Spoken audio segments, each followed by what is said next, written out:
Iberia Parish Council Special Agenda Meeting to order. The date is August 7, 2017. Time is 6:01. You can stand for the prayer and pledge. Mr. Tommy Landry. I'd like to begin tonight's meeting with the Lord's Prayer. Our Father, who art in heaven, hallowed be Thy name, thy kingdom come, thy will be done, on earth as it is in heaven. Give us this day our daily bread, and forgive us our trespasses, as we forgive those who trespass against us. And lead us not into temptation, but deliver us from evil. Mr. Gosselin. I pledge allegiance to the flag of the United States of America, and to the republic for which it stands, one nation, under God, indivisible, with liberty and justice for all.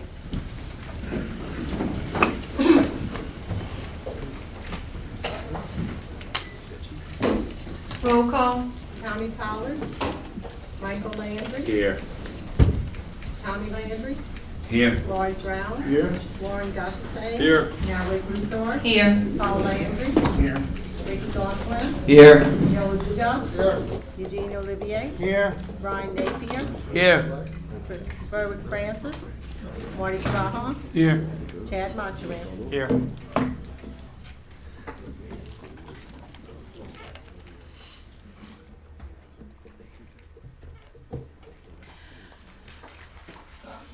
Need to open the meeting of public comments. If I have a motion. Moved by Mr. Gosselin. Second by Mr. Trahan. Is there anybody from the public who would like to discuss any of the items on the agenda? If you are here to discuss something on the agenda from the public, if you can go to the podium and give us your name. See. Oh.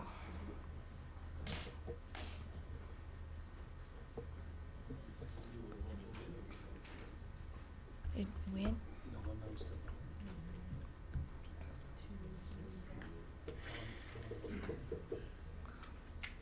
We still waiting on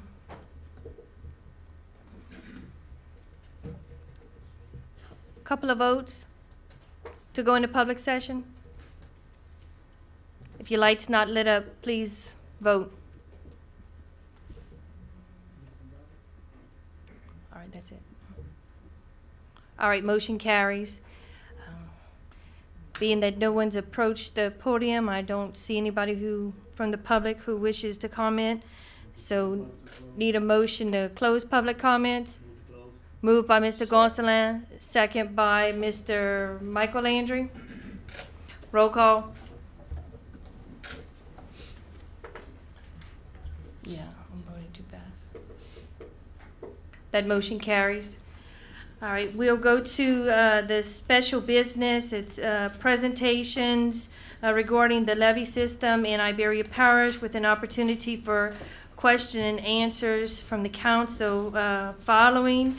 And that will go first to the Coastal Restoration and Protection Authority. I understand there's not really a presentation, it's just like on an opening statement from the authority. It's on. I don't think it's on. There we go. Yeah, we are. There we go. But thank you, Madam Chair, and thanks to the members of the council for giving us the opportunity to be with you tonight. Mr. President, thank you for having us. My name is Chip Klein, Deputy Director for Coastal Activities in the Office of the Governor. And we really wanted to come here tonight to, I guess, give you the opportunity to ask us questions that you may have on our support for the Iberia Protection Plan that was recently put together. And I can just let you know right off the bat that the Coastal Protection Restoration Authority is fully supportive of this plan. It has been incorporated into the South Central study. That study has been incorporated into both the 2012 Coastal Master Plan and the 2017 Master Plan, which was just recently approved by the Louisiana Legislature during the last legislative session. I do want to just recognize real quickly, if I could, Madam Chair, Mr. Ray Freeman, who is your director of the Iberia Parish Levy District, and I want to thank him for his tireless efforts on behalf of the parish. Ray attends almost every single one of our meetings, the CPRA board meetings, the Governor's Advisory Commission, and is in constant communication with us and constant coordination with us moving forward as he presents the parish's priorities to us. And he is constantly seeking funds for the Iberia Parish projects that are called for within your protection plan. It is our understanding that you will be going out for a tax proposal, and I want to offer our support. And I think that any time that a parish or a local governing authority can have skin in the game, it only gives you a leg up in seeking additional state funds and seeking additional federal funds. I want to be clear that there is no federal funds right now for the South Central study, which again incorporates your priorities. But as we just went through the exercise in Southwest Louisiana, we have a finalized Southwest Coastal Study, which is a signed chief's report and was authorized by Congress in the last WRDA bill. So the Sea Coastal Protection and Restoration Authority would offer its same assistance to the South Central parishes in accomplishing that objective. Once there's a South Central study that is approved by Congress, then the next step would be seeking federal funds for that project.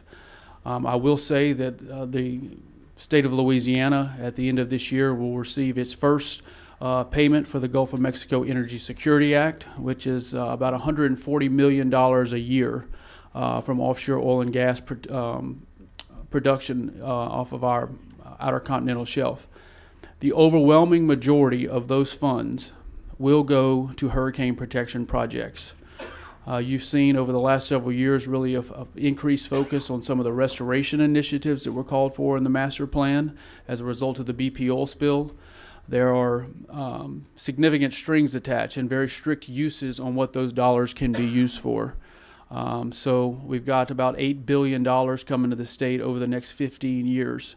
But if you look at some of the Go Mesa revenues, some of the state mineral revenues, and some of the additional funds that we'll be seeking from through our congressional delegation, I think that you're going to see much more of an increased focus on hurricane protection in this area over the next several years to come.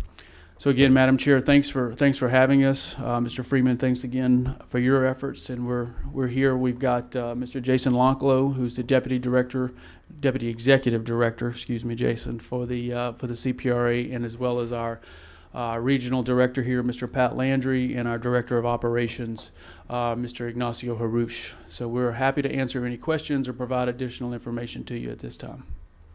Thank you for letting us know who else you had with you. I was going to ask you that. So if anybody had any questions for any of the state delegation that they could request. Does anybody have any questions for him now, or do y'all want to wait till everybody does their presentation? Mr. Dugar? Yeah, thank you, Madam Chair. You may have answered this question, but I want to ask you, you mentioned that there are no federal funds at this time to do this. So if we were to pass a tax, when could we realize any funds coming down from the federal government? Well, again, I think from the federal government, obviously the types of projects that you would be moving forward with would have to be first authorized by Congress, Okay. and then you would have to have a subsequent appropriations bills which would appropriate the funds for those projects. Okay. In the shorter term, in the nearer term, I believe that, with the state getting the Go Mesa funds, with parish matching opportunities. So I know the parish is going to receive some Go Mesa dollars itself, as well as some Restore dollars. I think that there's some opportunities to get some of these initiatives moving sooner rather than later in the near term. But again, when the state of Louisiana has to look across coastal Louisiana and looking at what other parishes are putting up as far as taxes or their own money or skin in the game, if you will, we have to, have a principled approach to how we approach these projects.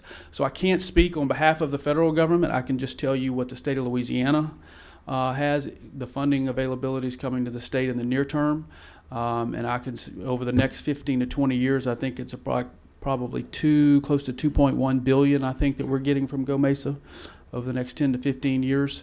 So there is an opportunity to partner together between the state and the parish, and then if we can get some additional federal funds, that's even better. So Okay, so- forgive me for not being able to give you a concrete timeline. It's No. just, That's fine. So if we embarked in this project, I mean, so we're gonna have to compete for the funding every year, is what you're telling me? you would, but yes, sir. But I mean, once the CPRA makes a commitment to a project or to an effort, I mean, we're committed to seeing it through ultimate Okay. completion. Thank you very much. Mr. Brown? Yeah, you asked if we would wait to ask the question after everybody has presented their case. Could we do that? Yeah, you can. Y'all are not leaving immediately. Y'all are No, going to ma'am. stay for the other Yes, ma'am. presentations in case there's further questions. Okay. So if you want to defer, you can. Yeah, I'll wait because they might Answer. my question that I want to ask. Mr. Olivier? When it comes to the federal funding, are we getting support from our Washington delegation? Absolutely. We are? Absolutely. Okay, so y'all in conversations with them on this Constantly. project? Chairman Bradbury and I will be in D.C. next week, next Monday and Tuesday, and conversations are ongoing on a regular basis. Okay, so they in full support. Absolutely. Okay, thank you. Absolutely. All right, that's all the questions that I have for you at this point. Appreciate you waiting, and we will get the other presentations, and then we'll move forward. Sure. Thank you, Madam Chair.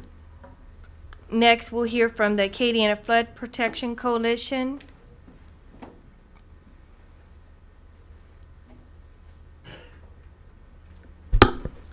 Good evening.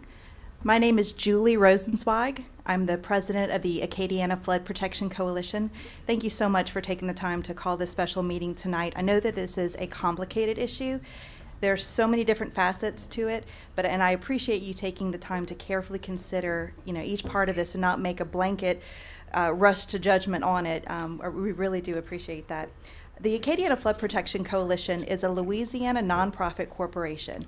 We have applied for a 501c3 tax-exempt status, and that application is currently pending. So our focus is to do everything we can to support flood protection in the Acadiana region.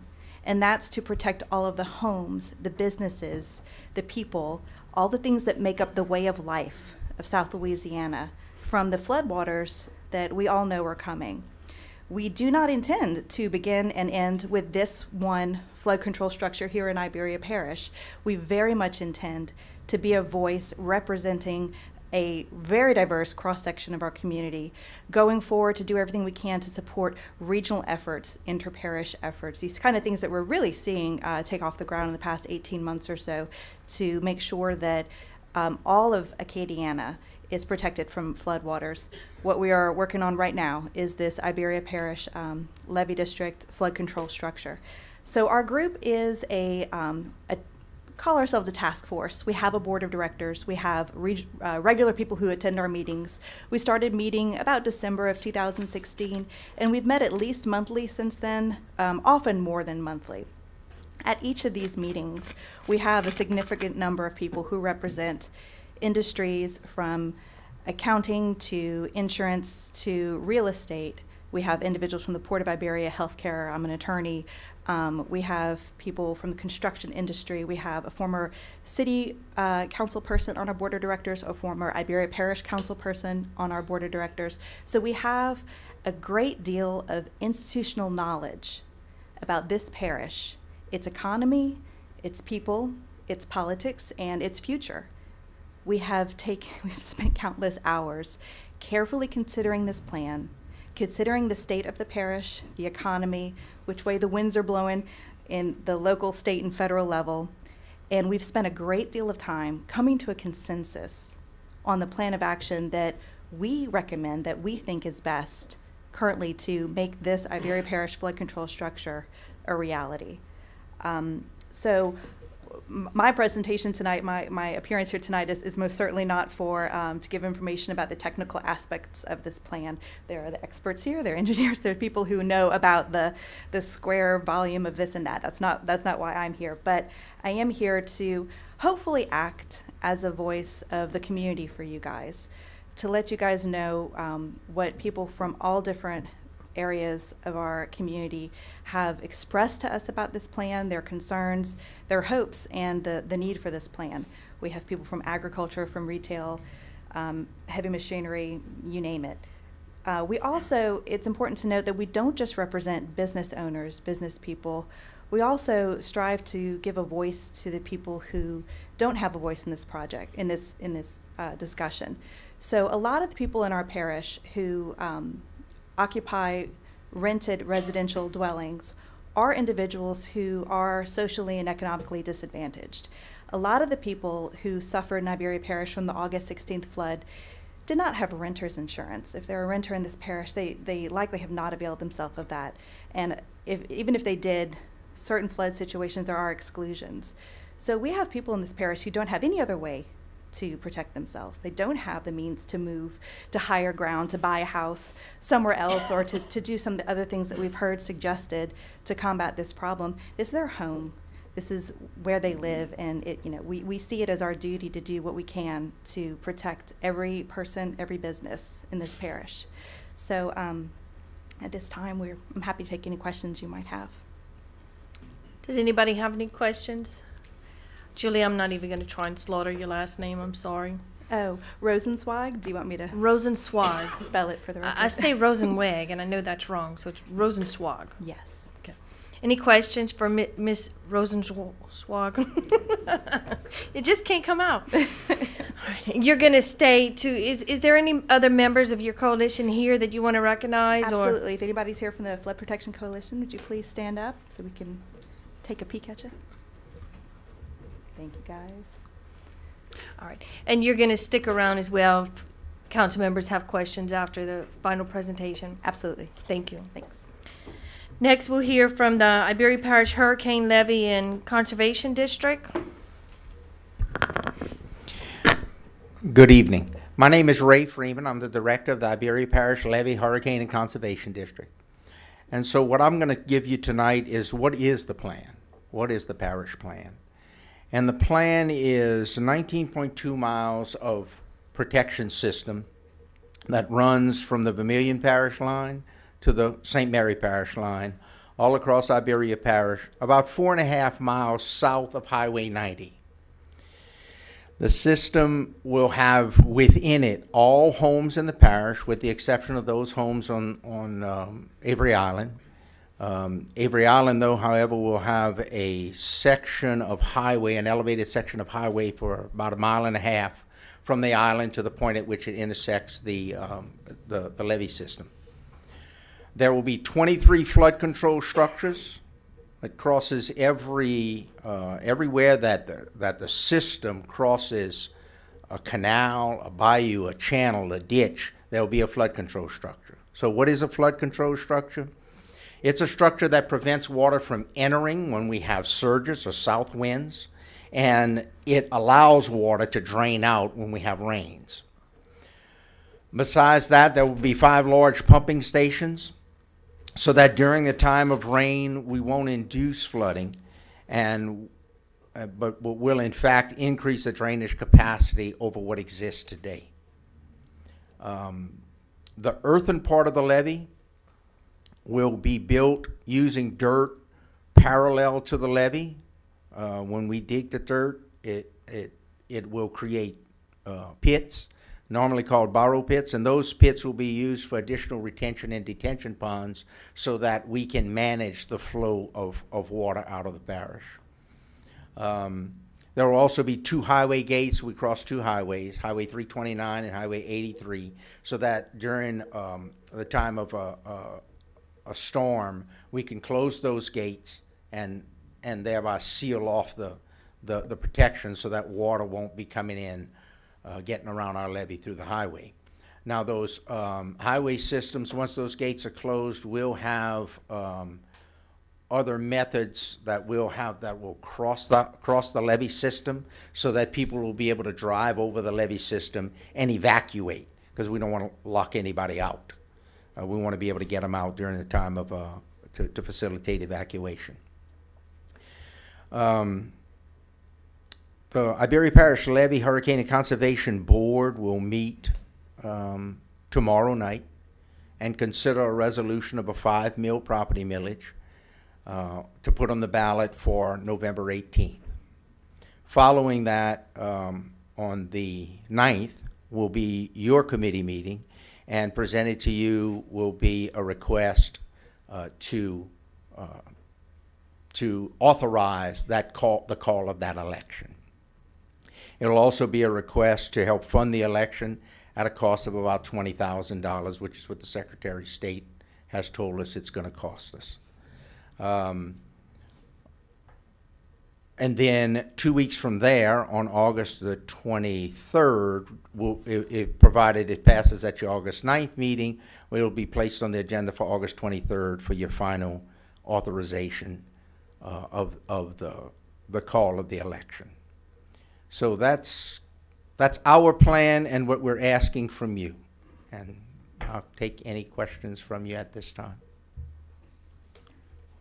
Any questions for Ray? Mr. Napier?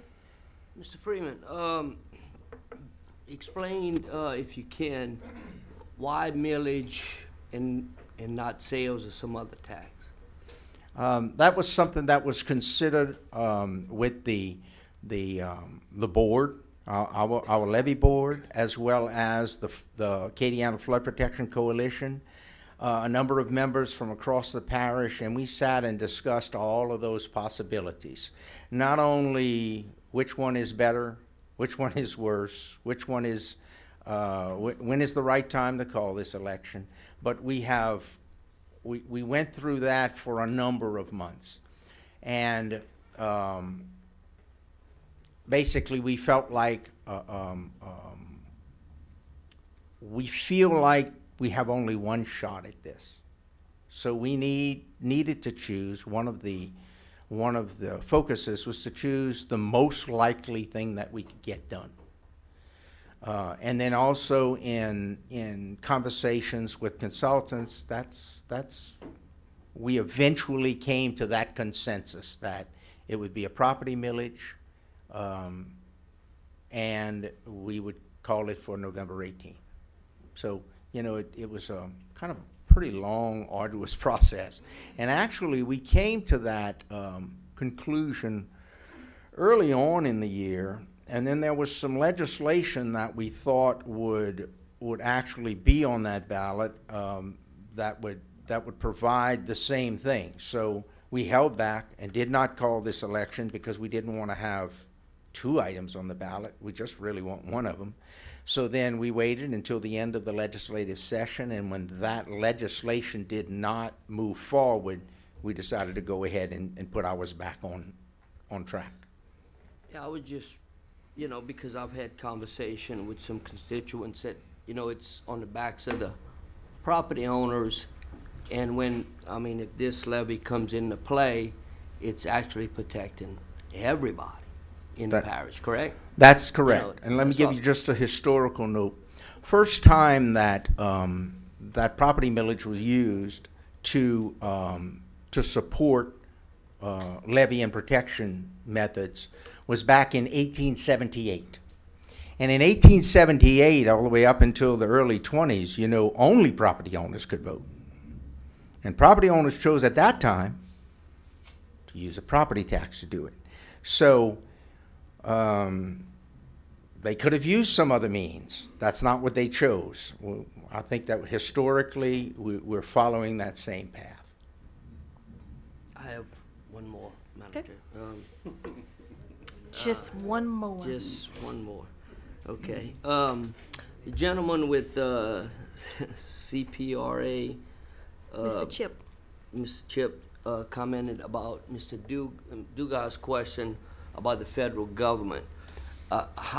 Explain to us how important it is. I mean, if the tax passes, is there a chance that federal government doesn't come into play?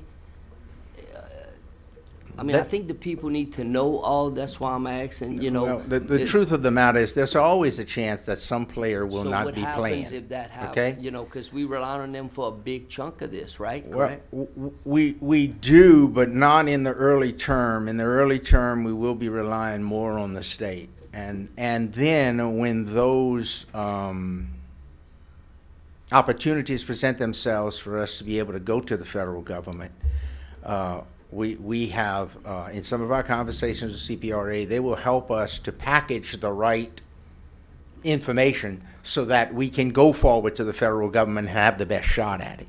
So, you know, they're definitely more expert than we are at doing that kind of thing. And, you know, we rely on them for that kind of help.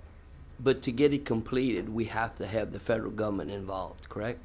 Well, I can't really say that, because let me say this, that in areas, and I'll use an example of Terrebonne Parish. Terrebonne Parish has spent upwards, somewhere between $350 and $700 million building a 40-mile levee system, a redundant levee system, which is actually 2 levees on the ground, okay? And they're still waiting for federal participation, but they're building So it, okay. okay? So it can be done. Will it be more difficult? Yeah, it'll be more difficult. Can it be done? Absolutely. Okay. Thank you, Madam Chair. Thank you, Mr. Freeman. Mr. Olivier? Right, you know, myself, I live of course in a district where we have coastal influence with tide on a pretty regular basis. My question to you is, other parishes, millages, what other parishes are charging in millage rates on their levy districts? 5 mills is what they are collecting. That's the No. standard, 5 mills across That the is the state? standard. Some of them have gone back and asked for additional taxes because they felt like that's what they needed to do to complete their job.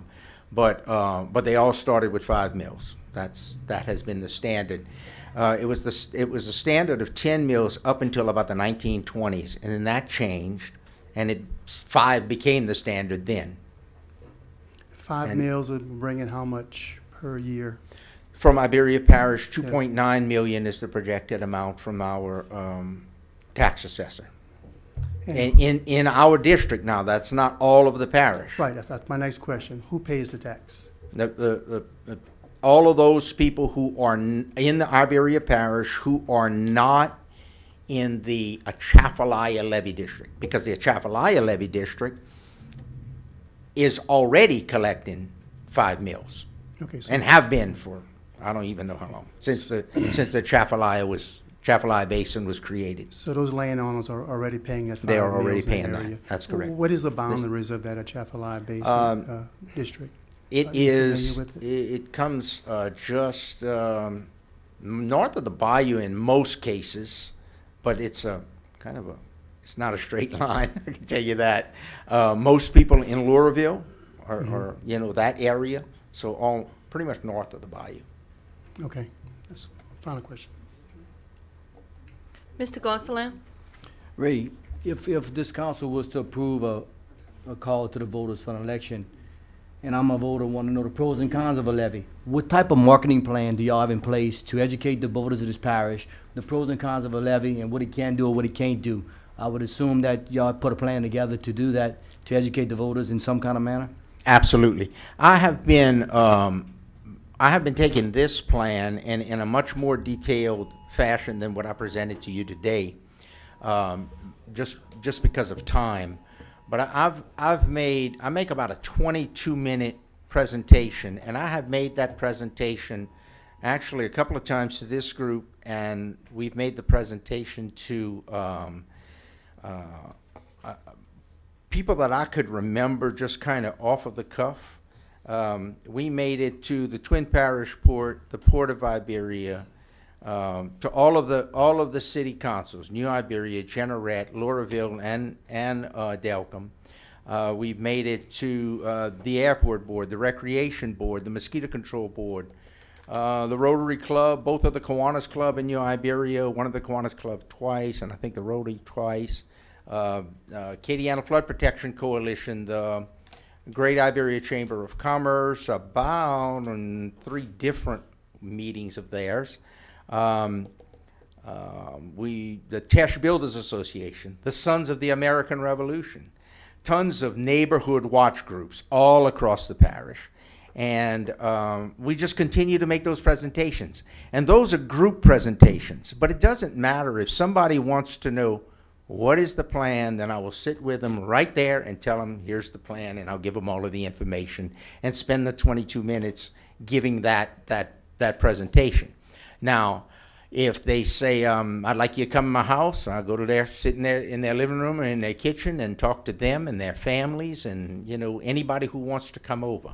But, we continue to make this presentation to everybody that we can, and anyone who asks gets the presentation. That doesn't cost them anything. Besides that, we have the assist of the Acadiana Flood Protection Coalition, who also is going out and doing some education. And they have a different presentation than what I have, and it really leans more toward what is their purpose here, and what do they do. And so we've just been making presentations all over the place. By the way, too, the Acadiana Flood Protection Coalition has, as far as for how we're going to get it done, they've hired a consultant.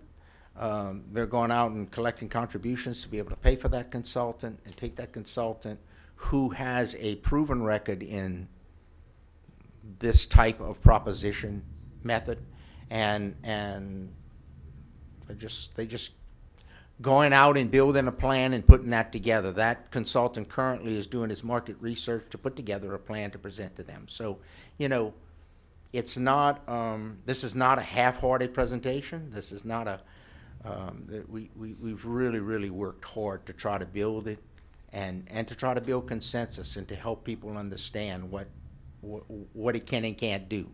I also am available pretty much all the time. You can call my number or you can send me an email. Calling my number is the best way to get me, but I always have my phone on me, and unless I'm in one of these meetings, I'm going to answer it and I'm going to talk to you and I'm going to explain to you what, answer your questions to the best of my ability. I hope that answers your question. Okay. Mr. Gosherson? Ray, I have 2 questions for you. Our proposed levy that we're trying to build here, does it benefit any of our neighboring parishes? Those especially north of us, because all of course, all of the coastal parishes, and when you look at the central parishes, St. Mary, Iberia, St. Martin, and then those to our west, Vermilion, are all in both the Tesh and the Vermilion watershed. And the Tesh and Vermilion watershed is what brings water down from anywhere north of us. The Tesh actually goes all the way up to Alexandria. So, it brings water north of us all the way down. And it has to get to the bay system. If it doesn't get to the bay system, it doesn't go anywhere. It stays right here in our parishes. So yes, it does affect them. We have been working with Larry and the group of presidents who are working on a regional plan to have a regional drainage plan. And, just this past week, we had they put together the watershed, the Vermilion Watershed Summit, to talk about all of those things that a coordinated regional effort would have in draining all of these parishes. But we would have a definite impact on that, and so we are at the table with them having those discussions to make sure that we build the right kind of protection for Iberia. All right, my second question, Ray. So it does provide a benefit to Vermilion and those neighboring parishes. Have they offered to put any money up with us? Actually, there have been some discussions in the Lafayette area, and as more specific to the levy process itself, but we haven't moved past the discussion phase. Okay. And then, of course, in their regional effort, they have pulled together money that will be coming from the Restore Louisiana process to affect that. And I think Larry could probably speak to that better, but it's definitely been part of that conversation. We have been in conversations for, actually before August came around. Okay. My last question for you, Ray. You're, between now and when we're gonna do these major channel cleanings, you're gonna be in the discussions with the administration to make sure that we're not working against y'all, that we're all working together to get this water out. Absolutely. We correctly. have Okay. so many meetings, Thank you, Madam week in and week out. We meet pretty regularly. In fact, there was a meeting that I think they had this morning. I was unable to attend, but nonetheless, the meetings continue to go on. And that's exactly what it's about. It's about making sure that we give the best product that we can give Iberia Parish. Because unless you're gathering all of those people together, you're not giving them the best product. And we have to give them the best product. Thank you, Ray. Mr. Michael Landry? Ray, thank you for coming tonight. One question I think the voters all need to know: how much this levy system gonna cost? Estimate, and how long do you think it may take to do it? The current estimate is $524 million, which includes operation and maintenance. It's not just the construction, but it's the operation and maintenance of it. The estimate could increase if we get some hydrologic information that tells us that we got more water coming down than we thought we did. But the estimates could actually decrease, especially when you look at the relative to construction, especially when you look at final survey data and geotechnical data. That really hasn't been done yet because we don't have the funds to do that. But that geotechnical data, the soils in Iberia Parish were estimated to be a certain strength, and those soils were very conservative with that. I really believe that when they do the geotechnical data, they're going to find that those soils are a lot stronger than they originally thought, and we're going to be able to do a lot better than we. I think the second part of his question was time frame. Time frame, I'm sorry.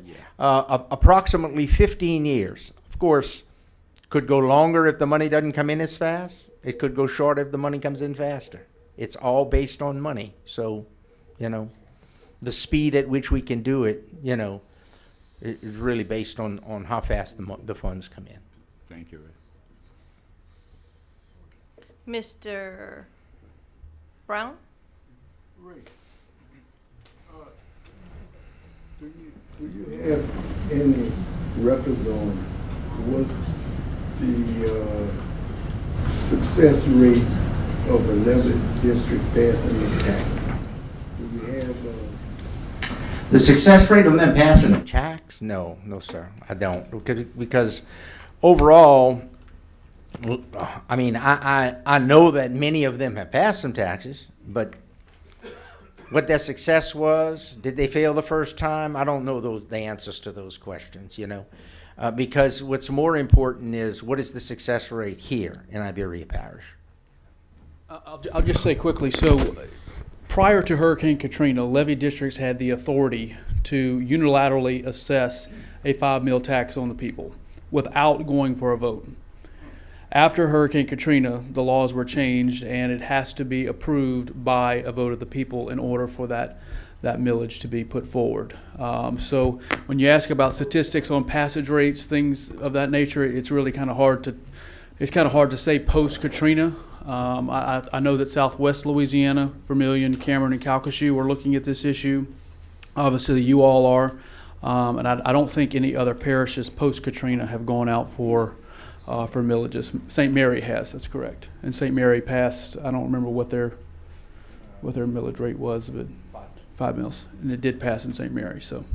you say that it had to go before the people before? It did not. It did not have to go to a vote of the people. Prior to Hurricane Katrina, it did not. Okay. Ray, will this 5 mills, you think, how far do you think we could go with the 5 mills? In other words, do you plan to do this in sections? Or just how you plan to? It'll have to be built in sections because it's not only the 5 mills, but how well can we match those 5 mills against other dollars. So in some cases, we may be facing match rates that are 50-50. You know, we each put up half. Other cases, we may be facing match rates that are 75-25 on our side. Mm-hmm. So you know, there's a lot of different combinations of the match rate. Did you want to say something along that? Councilman Brown, I'm Jason Longcliffe from the CPRA. One of the things that I think is a recurring theme that we're seeing, you know, when you're talking about initial setup of levy districts, we've seen levy districts start out with a tax that kind of gets the ball rolling. What the state has been able to do through funds is match those funds down the road when the levy district has been able to kind of start the process moving. So as we mentioned earlier, 2 funding streams are going to be coming into the parish very soon, and that's the Restore Act and the Go Mesa Fund. So one of them is going to channel about $1.5 million per year, and the other one is about $162,000 per year from the Restore Act. What we can do going forward, we have our own Go Mesa revenues that are going to be coming into the state. Now keep in mind that those revenues have to go to a lot of different parishes in the coastal zone, but what we do is we work with people like Mr. Freeman and other levy districts to identify priority projects. We match funds when the parish comes to us and says, we have $5 million to put on this floodgate. If the state, through some of our other funding mechanisms, can find those funds, we can match those funds to make that investment stronger. So the more skin in the game that the parish has, the more much of a plan that the parish has going forward in terms of priorities, the better chance that you have to do this system in pieces. So the better plan, the more funds, the more you can work with us to try to identify those opportunities. So we're going to work with you in every step of the way. Our operations chief, we have engineers and scientists that work with Mr. Freeman to identify those priority projects and understand them, and we're going to try to look for those matching opportunities when the funding is available. So I think it's important just to recognize that the more you can do up front to kind of get the ball rolling, the better you have going forward success. So what we're looking for really is for match money? Is that what you're telling me? You're looking for funds to put those projects forward, and then, yes, to look for opportunities with the state to match for those projects. Yes, sir, that's correct. So Mr. Freeman, what you would want on the ballot is funds for matching money? Is that what you want? Currently, the funds are for both matching and maintenance, because as we build it, we have to maintain it. You know, and the other thing you mentioned something about sections. It's the levee as it's currently planned is broken into about 16 sections of the earthen part. You have 23 flood control structures, and then the 5 pumping stations. So those are all kind of separate mini projects within the big project. So then, based on where we think we can get the most bang for our buck, okay? We got X number of dollars, where can we spend it along the way and get the most benefit? So, you know, we're gonna try to match it up with the most benefit to each one of those different sections. Now, when you talk about the section of the earthen part of the levee, it can be built. I mean, our highest point is going to be near Delcom at 15 feet.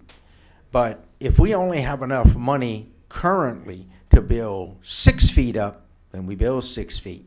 Then we were able to get some more money, we go up some more. Because some protection is still better than no protection, you know? And so, you know, we look at all of those different pieces, and we rather than have too much to chew on, we want to break it up into smaller pieces so that we can affect each of those little projects separately. And who's going to be monitoring that, y'all? Yes, sir, that'll be my job. I mean, along with the engineers that we'll hire and the construction people that we'll hire and the, you know, I mean, but I'll be overseeing that at this point. One other question. You think y'all gonna be coming back for more taxes after this? I can't say for sure, but I can suspect that it may. I mean, I have seen that happen in some other locales. But the truth of the matter is that once we put projects on the ground and we're saving people's properties and that we can show that we have been good stewards of the funds that they have given us. And so, you know, if there's a need, a true need, then we'll address that when that time comes. I have no more questions. Mr. Tommy Landry? Say the tax passes. What are we looking at as it relates to the amount of money that we can definitely say that we're gonna receive for, say, 18, 19, and 2020? Do you have any projections? $2.9 million. I'm not talking about from the Annually. tax, I'm talking about from GOMESA, I'm talking about from the Restore Act. Go Mesa dollars in right now is estimated at 2018 at 1.5 million. Is the For Iberia last Parish. estimate for For Iberia Iberia Parish. Parish. Yeah, Okay. yeah. And what about Restore? Restore Act is 162,000. I thought it was 157, but it's 162,000 annually for about 15 years. I mean, that's the payout. They broke it up into a 15-year payout. And in reality, that is like popcorn money. I mean, really, I mean, that's, and I'm not, you know, downplaying it, but it's not a lot of money. And so we're gonna have to rely on federal funding for this, no doubt. I mean, I would suspect, because, you know, Let my chairman answer that Okay. for you. I'm not just playing the devil's advocate here. I'm not trying to put anybody on the spot. I like but the mean, question. You know. Thank you all. Okay. I'm James Stein. I'm the chairman of the Iberia Parish Levy District. I was there with Ronnie, and Jimmy Landry was here, and Ben Longley. We was one of the original board members. To answer your question, Tommy, about half of the money is going to be used for operation and maintenance. The other half is going to be bonded out over 20 years. So we could take $1 million and bond out over 20 years and probably receive 16 to 17 million dollars in a chunk, or $20 million in a chunk, depending on what it brings in. Take that money and go to CPRA, and now we got $20 million. Okay, that's to why I match. asked. Bond. Another thing about the 5 mil property tax, to answer that, is because Iberia Parish currently has the opportunity to collect up till 80 mills. Right now, y'all only collecting 75 mills because y'all rolled some of the taxes back. Y'all might have rolled them up, but it's around 75 mills. Vermilion Parish, next door, 120 mills in Vermilion Parish. Lafayette Parish, a lot more. We're one of the 4 parishes in the state that collect the less amount of mills in the whole state of Louisiana. We're in the top 4. So Iberia Parish is very fortunate that the services have been delivered in this parish for the amount of taxes we collect. Our millages are really low. There's 16 drainage districts in Vermilion Parish that all collect a millage for one way or another. So 2 things are going to happen. We did meet with a congressional delegation with Clay Higgins, our congressman, and we all been hearing about the $1 trillion infrastructure bill that the president's proposing that's going to be coming up. Anything to protect life and property will be priority in that bill. What does our system do? Protect life and property. If the federal government came today and gave us $500 million to build this levee, we'd have to decline because we have no money to maintain it. Same thing going on in St. Bernard Parish as we speak. We don't want that to happen in Iberia Parish. We want to make sure we have some money we can maintain our system. We want to do it correctly, and we want to make sure everybody understands what we're trying to do with the money. So I would say half is going to be for operation and maintenance, and half is going to be bonded. We're not going to take $1 million a year and go to CPRA. As chairman, I'm going to propose to our board, we bond that money over 20 years. And then we have a chunk of money, and I think that's what a lot of other parishes have done. And then you have money, and you can build a structure in Delcom, or you can build a commercial canal, or you can start some earthen levees. Another thing concerning the dirt in our Iberia Parish, we're very lucky. We don't have a lot of wetlands. Our mitigation cost is going to be a lot lower than other parishes where they're building in the swamp. We build a side cast. In other words, we're taking dirt in front of the levee and building our levee, and our dirt can sustain that. Our Iberia Parish has some pretty good soils. All the preliminary reports we see saying that's going to happen. In other words, that's why we're not going along the intercoastal and building our levee, because we can't maintain it along the intercoastal. There's no way we can build it with mitigation costs. Concerning the Corps, everybody's talking about the Corps of Engineers. What do they have to do with this? Simply, the Corps is going to allow permitting for this project. The Corps will not oversee the construction of this project. FEMA and CPRA will oversee the construction of this project because the Corps is charged with river protection. We're charged with coastal protection. Two different tasks is what we're after. We're charged with protecting our parish from storm surge and getting the water out during the event. Another question. Being that we have what's occurred in the last year with the flooding coming from the north and from upper areas of Iberia Parish, I think some voters' concerns are if there's a big pot of money, people are going to want to grab it, and they want to grab it to fix Youngsville. Are they going to want to grab it to, and you know where I'm sure you know where I'm coming from.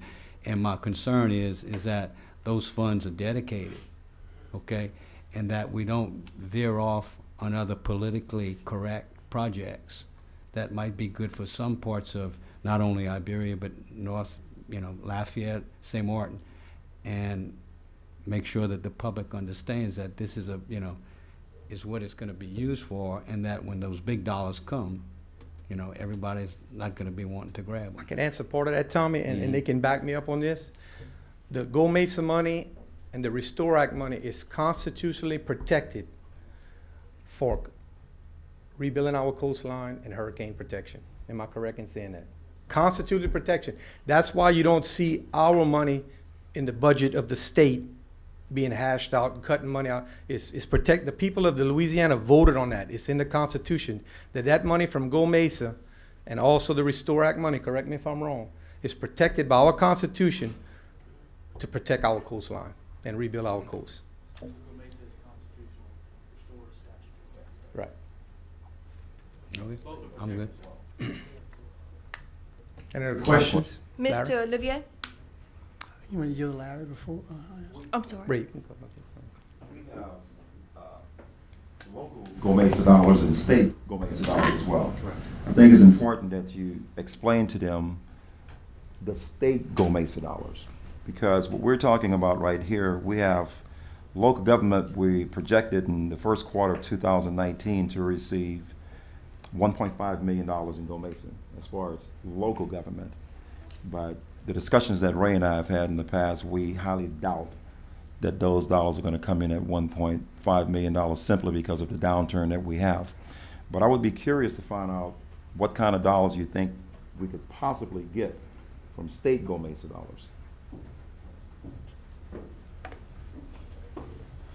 So the maximum that the state could receive through Go Mesa is $140 million a year.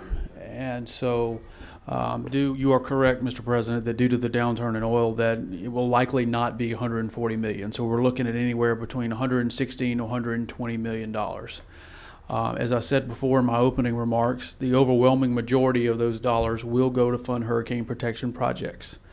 And I think, again, when we're looking at investments across the coast, we're looking at priority areas that are in need of protection, i.e. Iberia Parish, but we're also looking at how much skin a certain parish has in the game.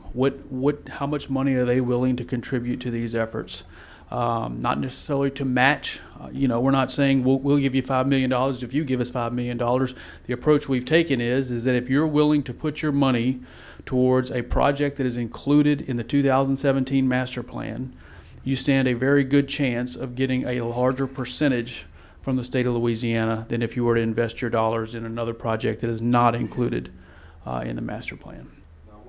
We had a meeting, our last meeting was this morning, and like Ray stated earlier, I guess what we need to find out, when are we going to get the CPRA master plan? Because what we're looking at doing with the Restore Act dollars, which is, you're saying 162, I was showing 157, but whatever it is over 15 years. Mm-hmm. Currently, we have a little bit over $600,000 in that particular fund right now because of the years that's passed so far. And what we're proposing to do is try to look at the master plan to see what our Iberia Parish government could do Mhm. toward the master plan. Sure, absolutely. And so I guess my question to you is, when do you think we're going to have a copy of, when do you think Iberia Parish government is going to have a complete copy of the CPRA 2017 master plan? We'll be happy to provide you that if you don't have it already. Again, the legislature unanimously approved it in the last legislative session, and we'll be happy to provide you some copies if you don't. Ray say we'll get Yeah. it. Sure, and we'll be happy to come back at another council meeting and give you a full presentation of some of the priority areas that are in Iberia Parish and priority areas across the coast, if you'd like And that. No, not a problem. And of course, I was going to ask you this later, but I'll go on and pass it on to you now. We're going to try to set up a meeting with you and some of the engineers here, and Ray and myself, so we can actually look at that master plan and see what it is that we can do in parish government. One of the councilmen earlier mentioned cleaning channels and things of that nature, but we have a lot of things that if we use the money correctly, Mhm. we can probably use some of those dollars as matching dollars. So it's important that we understand exactly Sure. what CPRA is doing. And additionally, Mr. President, I'll just remind you that the state of Louisiana, as the parish, is also going to be receiving restore dollars. And what the state has said is that we're going to be setting aside $100 million of the money that the state gets from the Restore Act, to match with parish governing authorities. And when we say match, again, I was just telling Ray this: if a parish is willing, if number one, if they're willing to contribute restore dollars to a master plan project, the state of Louisiana is going to be willing to contribute a larger or higher percentage. So we're not saying, okay, Iberia, if you put up 2, we're going to put up 2. If you fund a master plan project, and I'm not going to throw out any percentages, again, you stand to receive a higher percentage from the state if you prioritize master plan projects. Right, and what we want to do, first of all, whether the tax pass, whatever, we have the master plan that you have. We're going to try to build the structure that you have in place. So Absolutely. even if something would happen where, like Ray mentioned earlier, if it wouldn't pass this time and you do it again, we're moving forward into coastal protection for Iberia Parish according to the CPRA master plan. So that's important. Yes, sir. To us. Absolutely.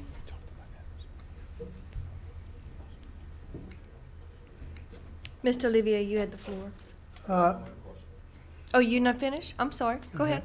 One thing that I'm just hearing is you mentioned the highway gates at 83 and 329. How's that? What's that supposed to do? It's a gate that goes. You see the levee, of course, can't cross the highway, right? So it's going to stop on either side of the highway, and there'll be a gate built so that it can go across the highway and seal. Of course, it has batteries on both ends. Because when the water comes up high enough, if it's high enough to hit our levee, and our levee's going to stop it, and you leave that gap open in the middle where the highway is, and the water's just going to pass through there. So we need to be able to block those highways, and there are only 2 highways that we cross as we cross the parish. If you want to see an example of what a highway gate looks like, in going to Cocodrie, in Terrebonne Parish, they dedicated one last November, a brand new highway gate along with one of their flood control structures. So, but there are some in a number of places. That's the only one I happen to know off the top of my head. I think I have a vision of what you're saying now. When you say highway gate on 329, I was all the way to Highway 90 and 329, but that's absolutely No. not what you're saying. This is at. You're saying the road, they're gonna have a gate at that, I got you, no Right, problem. right. Because I was lost. Even with the levee. Yeah, I got you. Thank you. You done, Mr. Reshore? Yes, I'm so sorry, thank you. Mr. Olivier? Ray, the impact on wildlife with the levee. There have been wildlife, waterfowl, reptiles, all of those assessments, at least the initial assessments, have been done in our initial plan to determine what's there, what are the things we need to be on the lookout for as we continue to plan. But they have done some environmental assessments that include wildlife, fowl, and reptilians. So they have also done historical assessments to determine, make sure that we're not going across or encroaching on any historical properties. So, you know, that just been, the work, the planning work that's been done is so enormous, but it also covers historical. Impact on fisheries, for instance, fish sites where they're laying eggs, whatever, things like that, on inland canals and waterways. Specific impacts to fisheries, like that, you know, they're spawning and that kind of thing. I don't know exactly what. I haven't read through that part of the plan extensively enough to know what they have already identified. Okay, so that's been taken into consideration. They looked at all of that. Yes, Okay. yes, but it's the initial, I guess, realizing how much money we did have to spend, and that was based on a capital outlay request that we made, and so we had enough to do this initial plan. So we took it as far as those monies would allow us to take it, and you know, as we're able to acquire more funding, then we'll be able to take those into a deeper level. The other question, tourism. Can you see a positive side for tourism with this levy? Yes, actually, with the 1.5 mile section as an example, the 1.5 mile section of elevated highway going toward Avery Island, there is also planned as part of our planning hiking and biking trails, introducing some native vegetation to that area to kind of spruce it up and get it healthier than it currently is. And specifically to help increase bird watching. There will also be some observation decks along the way. So just that piece will give us some tourism advantages. That's the only thing that's currently planned, although, you know, I can see that the potential for other items in there, which, you know, So you, probably shouldn't say right now because it's not really planned. but it's something you can work with wildlife and fishery on. Absolutely. To improve those Absolutely. areas. Wildlife and fisheries, we've had numerous conversations with Ducks Unlimited to help do some things for waterfowl. So, you know, we're constantly working in all directions to try to take care of all of those different concerns or advantages that could present themselves to us. You know, as a young man, when I was a lot younger, in my younger days, we used to pull on the side of the road by these major channels and canals and crab on the side of the road or whatever, along the levee or a bayou or something like that. You see any advantages to the levee opening up? I don't know areas where we can. Yeah, I don't know what the encourage that effects would type be, but activity? I would certainly think that yes, we can figure them out. You know, Okay. hadn't thought of that specifically. All right. You know. Okay. Thank you. I'm finished. Mr. Gonsalas? James, mitigation. So there's going to be a negative, not a positive effect for mitigation. I know mitigation can run up its cost. So I was just concerned on how much mitigation would be involved in a levy. We don't know exactly, depending on the type of wetlands you go. It could go from 1 to 1 to 3 to 1, if I'm correct. Typically, right now it's 1 to 1 80,000 an acre 3. to up to 240,000 an acre. It depends, you know, on the mitigation banks and all that. So we're trying to minimize mitigation. That's why we staying out the swamp. So you're trying to stay out the swamp, stay on hard land Yes, to sir. build a levee? Because if mitigation comes tremendous, it could affect the agriculture industry in this parish tremendously if Very we're not much careful. so. And the cost of your levy would go up considerably. And CPRA can talk more on that. But yeah, mitigation is very expensive. Okay. Second question, Chip, the recently announced $30 million that the governor announced in funding from the federal government, is any of that money earmarked towards flood protection, specifically Iberia Parish? You talking about the Restore Louisiana, Right. 30 million? I can go back to Baton Rouge and double check that, but certainly I know the governor has made commitments that any money that comes from the federal government is going to be going to preventive measures and to help flooded homeowners. So preventive measures meaning hurricane and flood protection. Right, and I projects. mean, that's what, specifically, he didn't come up with any ideas. I understand, you know, homeowners are first, but preventive measures, i.e. levy. Yeah, could be, sure. Mr. Trahan? Yes. Ray, what would be the cost per house if this millage would pass? Do you got the different levels of that? On the 5 mills, cost per home on a $100,000 home, which is what the Census Bureau says is the average home in Iberia Parish. Actually, they say 99,000. So a $100,000 home would cost a homeowner about $12.50 A year? A year. Yeah, so about, $4 a month. So, the annual on a $200,000 home is $62.50 a year. And if you break that down by the month, it's $5.21,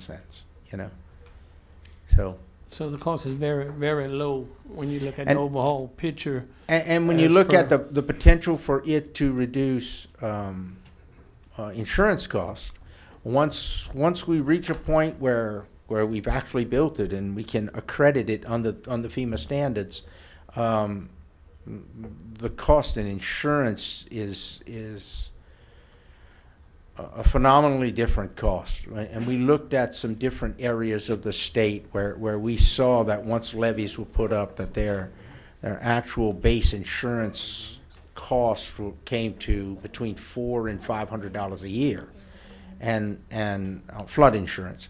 And flood insurance costs right now, the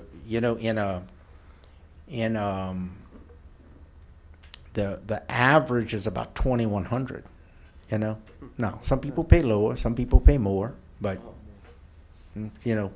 pretty big difference. That's annually. So if you were to be able to take your $2,000 cost and reduce it to $400 or $500, over let's say we said earlier with Mr. Brown's question, it would take about 15 years to build this. So let's do 20 years. In 20 years, at $62.50, it's going to be, about $1,200, a little better than that, Well, let's say $1,300. It's going to be less than that. So $1,300, you save it in your first year of premiums. You took care of your 20 years of tax outlay. Okay, the economic impact. Have y'all did a study on the economic impact if we had a levy, if we don't have a levy? James? Yeah, we don't have specifically, we haven't done a specific economic impact, but we do know that, or confident that, when you protect the Port of Iberia, you're going to save a lot of jobs. I mean, Port of Iberia employs 5,000 people, And those people, when we get a south wind, like the one that occurred a few weeks ago, and we had water all over the port, so much so that equipment couldn't even run, they couldn't even operate their businesses, that definitely affects us. So if we can protect those kinds of things, and allow those businesses to continue operating, because you gotta recognize that when those businesses are not operating, that means all of those people are not going to work. And if they're not going to work, they got a lot less money to spend in your city and your parish. I mean, just that's pretty basic.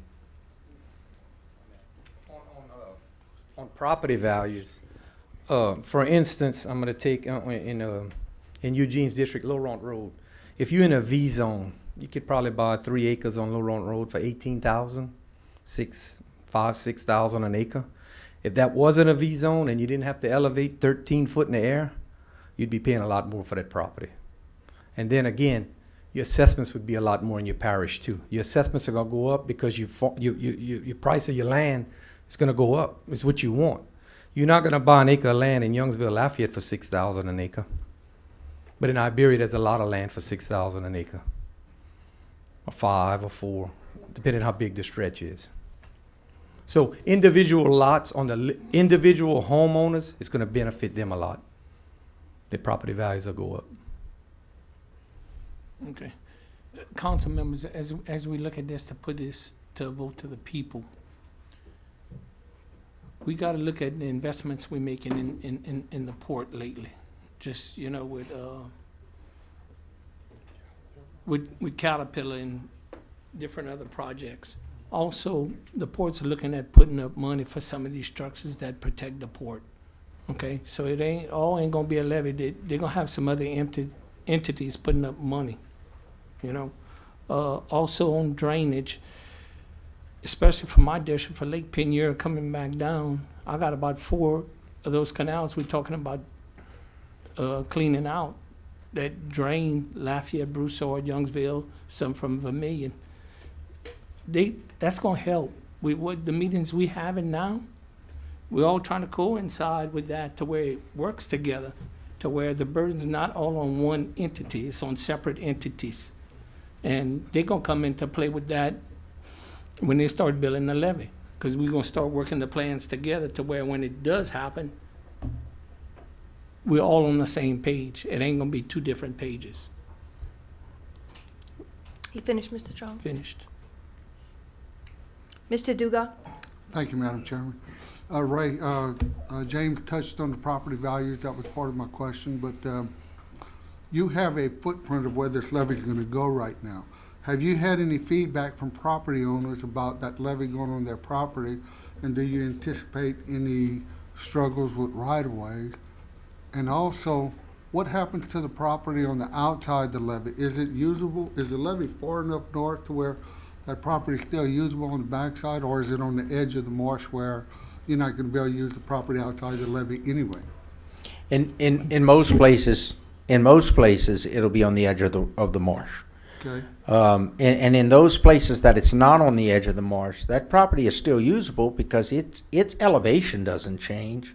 And we're not talking about a riverine levee that has water against it all the time. You know, in a river, you always have water against the backside of that levee. This only has water that comes up against it when we have a storm surge. So, you know, that land does not all of a sudden become unusable. You know, its elevation hasn't changed. Now, can its elevation change in the future? Certainly it can, but, you know, that's not the current situation. Okay, no. What about the right-of-ways? Rights of ways, I have spoken to a number of different people. Now, I have not spoken to everyone along the length but all of those people that I have spoken to are not, there's no negative feedback from that. I've had mostly positive feedback. Of course, you know, we haven't got to the point of the discussions where we're talking about how much we're going to pay for them and what we're going to do because we don't have the money yet. But, you know, but we believe that we should be fairly paying those people for the properties that we're gonna be affecting, you know. Okay, thank you. Mr. Brown? Yeah, Ray,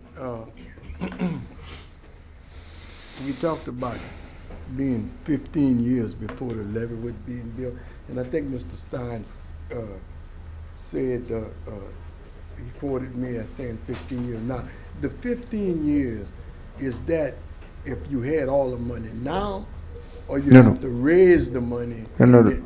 15 years is the money coming as it comes. In other words, we will be continuously acquiring the funds that are necessary.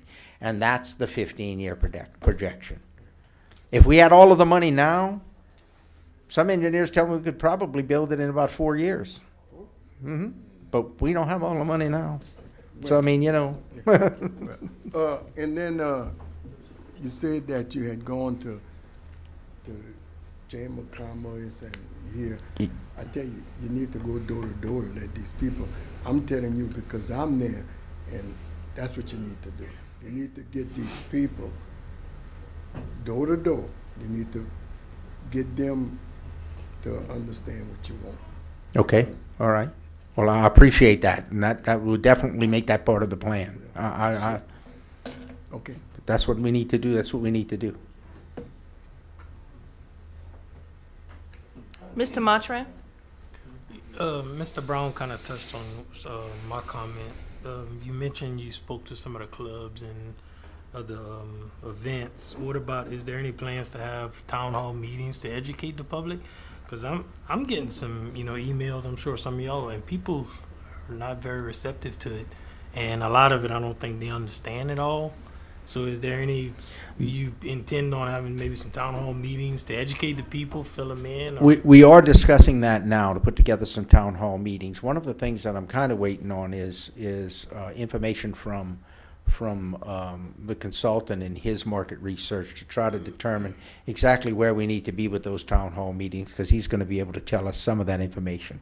However, when you have someone who is, if they just don't understand, and if they're open to listening, then, and you have their permission, then send me their contact information with their permission, and I'll be glad to talk to them.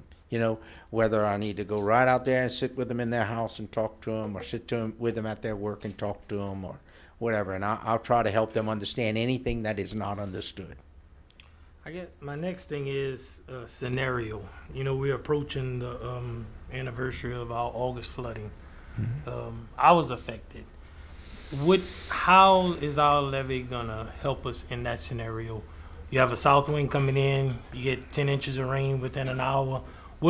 How would the levee benefit us? What would be done? What would take place? I can tell you, well, because if that happens, and when it's gonna happen again, one, the flood control structures first stop the water from coming in and filling the channels. That's the first step. Because if water's not coming in from the bay and filling our channels, then our channels are not full when the rain hits. So rain has another place to go. Right now what happens is that when the south wind blows, it fills our channels. Then if we get a rain has no place to go. Not necessarily because the channels are not cleaned or, all of those other things. We know that those are some of the things that need to be done, but that's not the base reason that we flood. Base reason is because water flows in from the south. Back in the early 70s when the original watershed program was done for Iberia Parish, the data tells us that it was set at 1.2 feet at Weeks Bay measuring devices. So at 1.2 feet is when our channels flow. Now, if you get a south wind and it raises that level in Weeks Bay, then it slows down the water coming out, and when it reaches a certain level, it'll stop the water from coming out. So let me give you an example. In April of this year, April 30th, if y'all all recall when Mamou had that flooding, Mamou was flooded. I mean, they were underwater, okay, because they had one of those torrential rains. That rain band was originally predicted to be over us, not over Mamou. For whatever reason, it moved, and we thank God for that, for us, because it moved. But on that same time frame, when that rain was falling, remember I told you it was 1.2 feet is where the water flows in Iberia Parish. It was at 4.88 feet. Water was not leaving Iberia Parish if it had fallen from the sky on that day. We would have had tremendous flooding. So it's that perfect storm that we hope to avoid all the time. But instead of hoping to avoid it, we can avoid it by putting flood control structures in the right place and pumping stations to move the water out. Okay, time frames to put the plan in action. Hours, days to close the gates and prepare us, I guess. Oh, to prepare. 17 of those structures will be flap gate structures, which means they're virtually closed all the time. They allow water out, but do not allow water in. Now, during an event, you have to go across and make sure that they're locked down and that you don't have any kind of trash caught in them so that they can't close. But all of our gates can be closed in a matter of hours, the gates that we are planning. So it really is going to be a coordinated time based on how far is the storm, how strong is the storm, how wide is the storm. But in a matter of hours, it can be done. And of course, you're not going to do that all at one time. You're going to close a gate. You're going to make sure that boat traffic knows which gates are still open, then and divert them to those gates that are still open. Then you'll close another gate, and then you'll gradually get all of your boat traffic in that you can, so that they can have safe harbor behind your gates, and you'll close them. At the most, I think it's probably about a 2-day process. So basically, the levee's more oriented towards like a incoming tropical storm or hurricane, not necessarily like an August flood event. Our first priority is storm surge. We got to stop the water from coming in off of the, and then the next thing that we know we have to do is once we close off the system, we have to be able to get water out. Well, what I'm getting is basically it would be ineffective, like, pertaining back to the August flooding. Not ineffective. It's, will it be perfect? I don't know. I really don't want to test it to that degree. Yeah, well, I mean, I hope we don't have that kind of August storm to flooding test just it, but kinda, but the came along August pretty flood, quickly. for example, we have one of our pumping systems where the Armenco Canal dumps out, and if that would have been up and running and pumping, then your Armenco would have been drained out, which means that the west end of Iberia would not have stayed underwater for a couple of days. Even with a high tide? Even with a high tide, because you're stopping the tide from coming in. So the high tide no longer Well, but matters. The floodgates would have been closed at that time, or they'd have still remained They- open, correct? They would have been, most of them would have been closed, because we didn't have a storm in the Gulf. Right. But your pumping system could have taken it out, especially along Armenco. That just happens to be one of the points that I was more familiar with at the time it happened. Can you go to the mic, please? Go to Mike. I think he's talking about the gates, the big gates. Oh. Identify yourself, please. My name is Ben Longley. I'm vice chair of the levy board, and I think I understand your question a little. Ray, with the floodgates and the big gates, where we have navigation at, they're both floodgates, but they both operate differently. The floodgates on the non-navigable streams, they're closed all the time. We don't have to open and close those. Okay. Okay. The navigational gates, like on the Delcom Canal, the commercial canal, how many we got? We got Delahousie Canal. There's 6 of them. Okay. On the big structures like at the port and in Delcom, if you lose the lessons learned from the people to the east of us in Lafourche and Terrebonne, what they do is the levee board monitors what's going on in the bay. Okay. If you remember the August flood, it was a fluke event, but we had plenty of warning that it was there. Lafourche and Terrebonne had all their ditches pumped out. They were anticipating a lot of rain, hoping that they didn't get it. That's how that would prevent you from help. In Iberia Parish, the only place that it wouldn't have helped us in this event is on Bayou Teche. Because Bayou Teche, Water coming down. you got all the water coming from the north, and it exits in St. Mary Parish. Right. So that's where it's going to take it's a little bit more complicated when you cross the Teche Ridge. Right. And that's what that regional plan's hopefully going to address some of those things. But I think, to answer your question, there's no guarantees that you can not flood. I mean, there's no engineer going to sign you that. But yeah, well, that's I think what we're looking at right now, based on the hydrology studies that we're reviewing right now, that CPRA is delivering to us, we're going to protect for a 100-year storm coming in and a 25-year storm on the inside. Is that correct, Ignacio? So a 25-year storm is a pretty substantial storm. Now, you always have these events like what happened in New Orleans.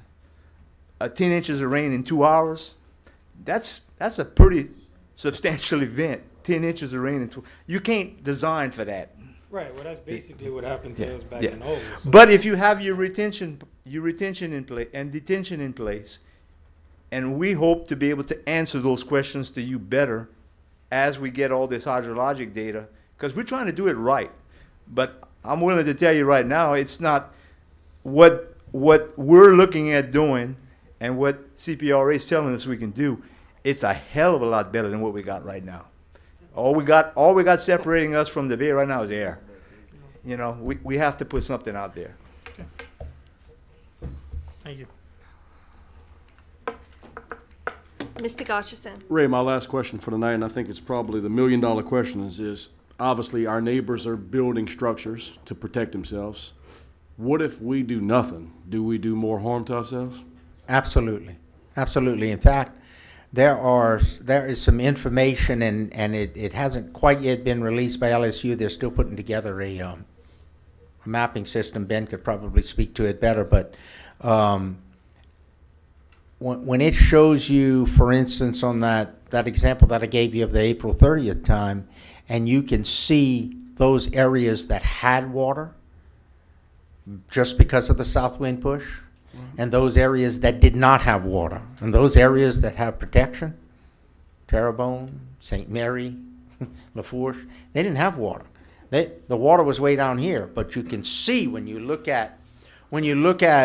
zoom out on the map, you could see the water just kind of followed all of their protections, and here it was in Iberia and Vermilion, because we have no protection to stop it from coming in. I mean, you could really see that. So bottom line is, if we do nothing, we become the funnel, you know, and I don't think we want to be there. Another point about doing nothing is that, you know, when you look at the catastrophic costs that were associated with Hurricane Rita, those costs were in the billions of dollars. So, I mean, you know, an estimate, even in a moderate scenario for our area is about $4 billion. You know, that's you know, that's what's that? 8-9 times the cost of the protection we're seeking to build. Ray, I just want to give you a little advice. I know Mr. Brown hit something that's very important. Obviously, door-to-door contact would be beneficial for the district and getting the knowledge out there about what needs to be to get this passed. But I would say town hall meetings would probably be your most effective deal, is to be neutral in the areas like the theater on Main Street or things of that nature, and invite the public in for those who do have concerns and want more information on this. Because that's the key to the element. Even if it passes this council, it stops with the people, because the people need to be educated on this to make an educated decision when they go to the polls. So that, I would say, instead of hitting door to door, try that if you got the manpower to do it. But if not, make neutral places, not just in New Iberia, but in the surrounding municipalities, inviting them to know the information that you provided for us tonight. Thank you. Thank you, Madam Chair. Could I just interject before you take this, Mike? You asked about Vermilion, and I was in contact with some people from Vermilion. Look, I'm originally from Vermilion Parish, and everywhere I go, if there's a social event, everybody's talking about this damn levee, which is a good thing, because they're watching us over here, because they know to answer that question, what happens if you don't build it in Iberia? If you build it in Iberia, you're going to increase the likelihood of them people flooding in Vermilion. And they know that. So they're looking for y'all to do the right thing so that they can do the right thing, because the people are trying to do the same thing that we're doing. They're going to bring it to the voters, but they're not quite ready to do it this year. So they told me to tell y'all they're watching y'all, and they're watching y'all close, and I guarantee you they have all the intentions of doing the same thing. Tell them they can write us a check, Mr. Longenecker. We'll take a deposit. Julie, you wanted to address the? Yes, there were a couple of questions about outreach in town halls and getting the message out and educating the public properly. That's the main goal of the Acadiana Flood Protection Coalition as it pertains to this flood control structure. For the people who track those kinds of things, we are the ones who are raising the funds, and we are the ones who are hiring the consultant to do this public education so that people get the correct facts about this issue and about the millage and exactly what it means for them. The worst thing that could happen is that misinformation, it rules the day. This is a very complicated plan. It's a complicated issue. I mean, more hydrologists, biologists, engineers, have worked on this than we can even name. And that's difficult to communicate to the average person, to the public in our parish, in any parish. But that is the task that we've taken on, and we've hired specialists to do it, and that's what we're focused on. That's our focus, is strategy and outreach for the next 90 days or so. We are raising funds for that. We raised about $20,000. Our goal is about $50,000 to pay for print, digital, radio, TV, billboards, and materials for the type of in-person presentations that you guys are contemplating. So that is something that we're going to try and really carry the burden on for this project.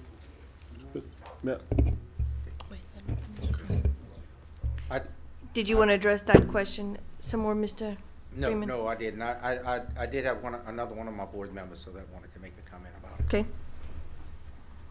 I'm Ronnie Gonsalan. I'm a lifelong resident of Iberia Parish. Stay right here on Jefferson Island, about a half a mile on the Jefferson Island Road, past Landry Seafood, past chairman of the levy district. You know, the question is, and all of you sitting around that table, can you afford not to support this tax? Why? Can you afford not to protect Lowe's, which is your biggest taxpayer in this parish? Can you afford not to protect New Iberia High School from flooding? Can you afford not to protect Lydia? Can you afford not to protect Delcom and all these other communities that make up Iberia Parish? It's about community. It's not about Ronnie. It's not about you. It's not about you. It's about Iberia Parish and the community.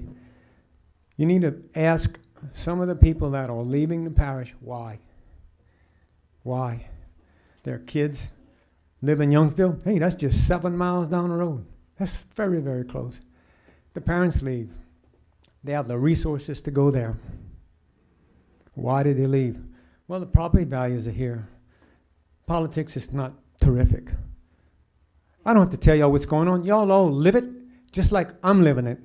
But the one thing you can give this community is support for this and start something new. I'll give you an example. When I was chairman, about $200,000 is what we got from you all. It got us about $2.5, $2.7, $2.9 million in support for the Delcom closure. That's a 10-to-1, better than 10-to-1. That's just my example. But without any funds, you don't even get the first place. Not even with the federal, not even with the state. It's a new game. It's a new game. And it's really up to you all to act as advertisers for this tax. And I don't care what your constituents say, it's about community and keeping this thing together. Whether you're from Lorville or Delcom or Lydia or right here in downtown New Iberia, because we're all sinking if we don't start swimming all together. And that's my conclusion to this. Thank you. Thank you, Mr. Ronnie. Are you finished, Mr. Gosherson? Mr. Trahan?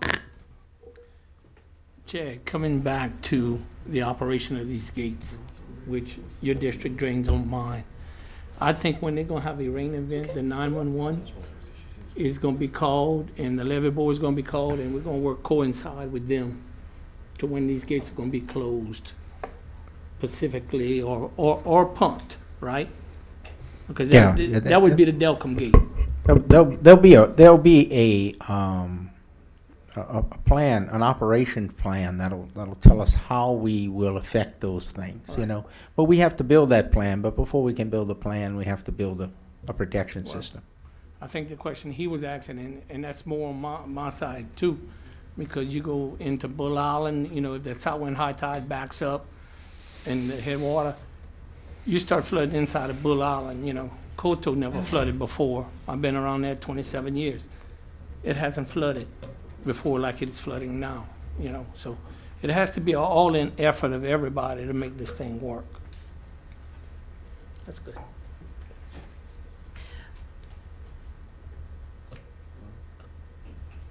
Who's going to make the call of when those gates and everything gets closed? Is that going to be the levy board, or is that what you're talking about, the plan that y'all going to be The levy developing? board. The levy board will have to establish a plan as we move forward of when those things, a standard operating procedures will have to be part of our daily life, you know. And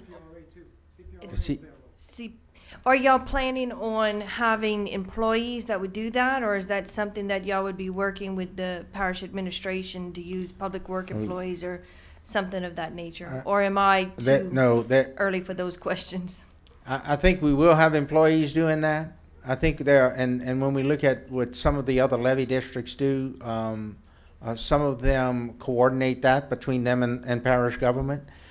Some of them actually contract out their local parish government to do certain duties. So it can be any mix of things just to get the job done. You know, but putting together that procedure is going to take, you know, I mean, between our board and CPRA, who has tons of experience putting those kinds of things together because they've helped other levy districts do the same thing. We you know, that's how it'll be established. And if this tax passes, who's going to be managing those funds? The Iberia Parish Levy, Hurricane, and Conservation District Board. That is the charge of our of the legislation that created the board. It specifically is written into that legislative language. And I know the answer to this question, I'm just asking it for the sake. That would not be going into Iberia Parish government's budget at all and could never be diverted for any other purpose. That's correct. It could not be diverted at all. I think I can answer your question, and I think CPRA can elaborate on this. We was created as the eyes and ears of you guys because it is such a complicated issue. The legislature took it upon themselves to form levy districts throughout the state so that the parish local governments wouldn't be tasked with that. But before we close that gate, I'm just one board member. Larry's going to be in the room. The sheriff's going to be in the room. Prescott Marshall's going to be in the room. The chairman's going to be in the room. Everybody that's making the decisions on this parish will be in that room before those gates are closed, along with CPRA. It's not going to be just our 9-member board having a meeting and say, we're going to close the gate. It won't happen that way. Me, as y'all representative, y'all appoint me, I'm going to tell you, I'm here to tell you today, that's not going to happen that way. We're going to have all these different entities involved, the mayors, and said, okay, I think it's time.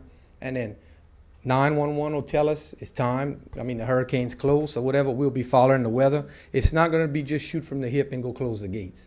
This is a very complicated issue, and it's a huge responsibility for this parish that we take on as volunteers, and I take it serious. But we are y'all eyes and ears. We're simply doing what parish council, so y'all can go on with other business. We're taking y'all tasks. We're Iberia Parish government. We're strictly for Iberia Parish. That's all we do is represent Iberia Parish. Mr. Napier? Thank you. Thank you. I know a lot has been said since public comment at the beginning of the meeting. And I know there's a gentleman out in the public that, if you still want to have something to say, I'll recognize you. If you want to take the podium. Thank you for being so patient. I'm Pat Viator. I live in New Iberia, 204 Santa Inez.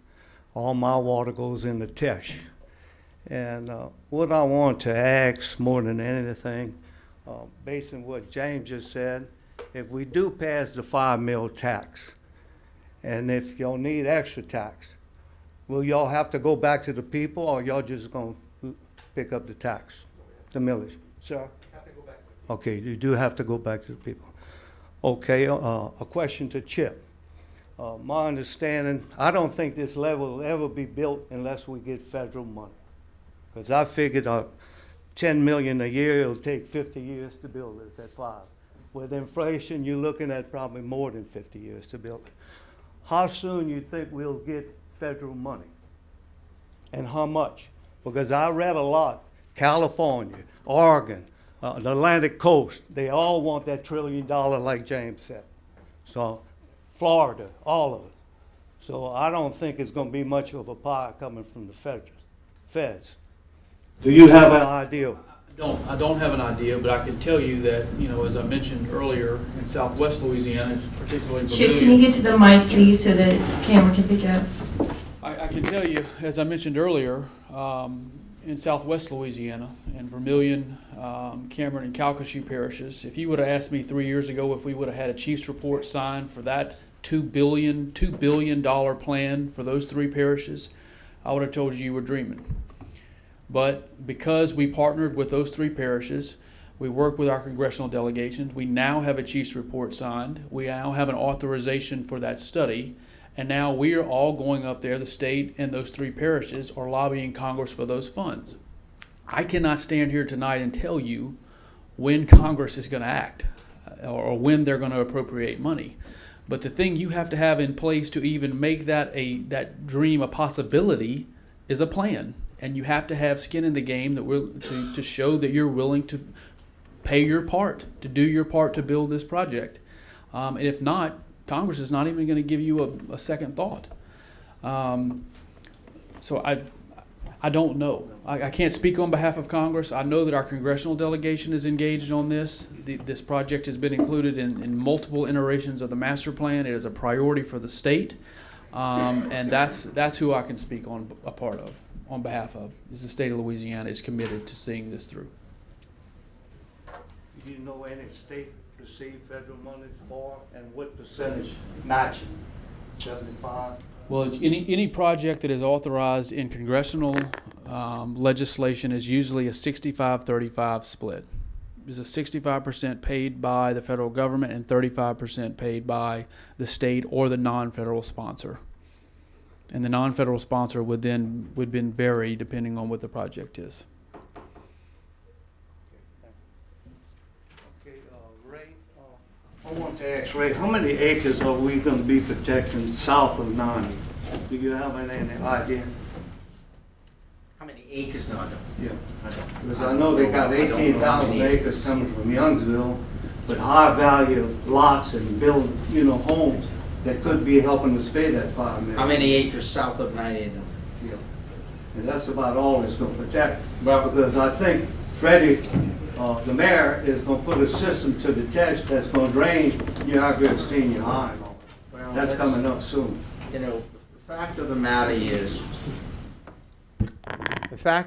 is that this protection system protects all of Iberia Parish.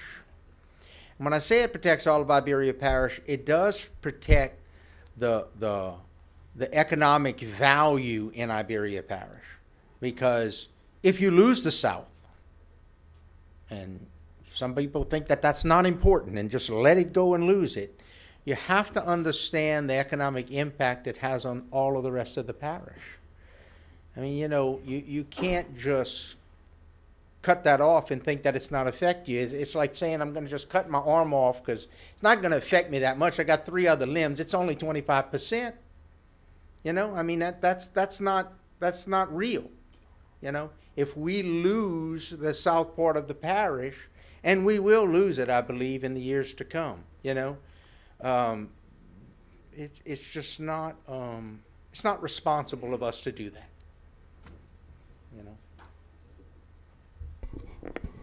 Again, Teray, what impact will it have on agriculture? Soybeans, sugarcane? What impact will it? Okay. In speaking to some farmers on the Avery Island Road in that area, just the cost to clean up for Hurricane Rita with the crow stars and all the stuff that floated from the port was enormous. They're more than happy to pay this tax to keep all the trash out of their fields. Just that cost, not counting the pumping. We have some farmers in this room, the pumping that they're doing on a daily basis, that we're going to stop that tide now. We're not talking about the main channels where it's coming in. We're talking about all the little tributaries. So a lot of your pumping that your farmers are doing is going to go away. Just the diesel is astronomical compared to what they're going to pay in the taxes. So we do have a lot of farmers on board. We do have a lot of very large landowners. We have some in the room, very large landowners that volunteered for this coalition because they see the importance of it to protect their land. One guy has 900 acres of land he owns. He's on the coalition because he sees the importance of it. He sees what's happening to the values of his land, and he wants protection. He wants to continue to live in his parish. So yes, it will benefit the farmers, but it'll benefit everybody. Water knows no boundaries. We're not saying we want to benefit the farmers, the port, or anybody, Delcom, nobody's more important than the next guy. Everybody's important to us, and that's what we tasked with, and I take that very serious. Well, you're looking at a farmer with brothers. We own about 2,000 acres of property, and it's all below 90. And I can't see paying a 5 mils tax when you got Youngsville with its high-priced homes. And I've always said that to Ray. Get them to come with us. I don't mind. It might go down to 4 mils, or leave it at 5 mils. It might generate $5 million a year. So that's the way I was thinking. Wait. I don't want to get in a debate. No, that's Mr. right. Viator, if you have some questions, ask some Okay, questions, make some comments, but I don't want to get in a debate back and forth.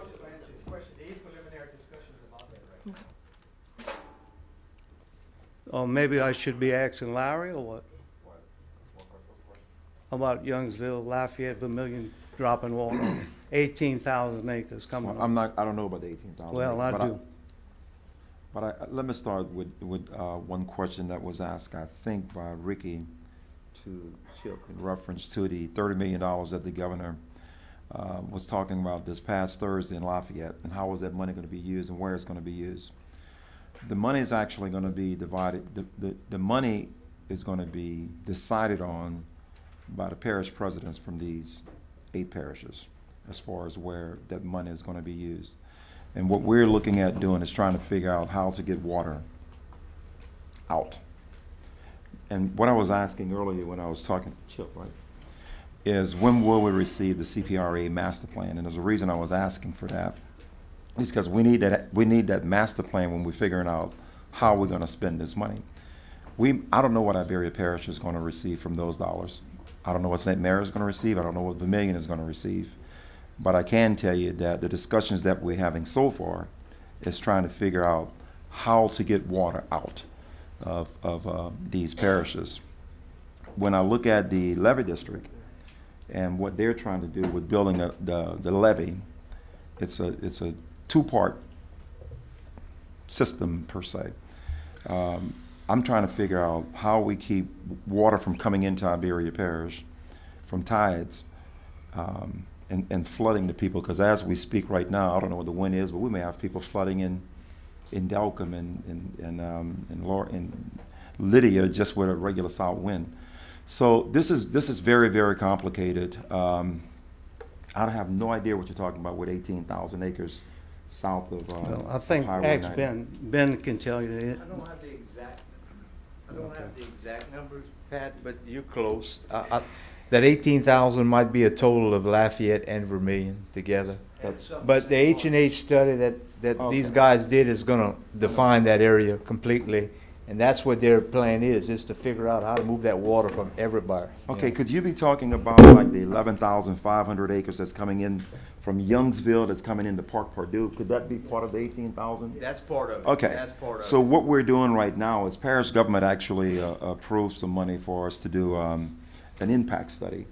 And the impact study is going to tell us if we start to open up those particular channels like Park Purdue, what type of impact we're going to have when we're starting to drain that water into, or say when the water is actually going toward Lake Pinier.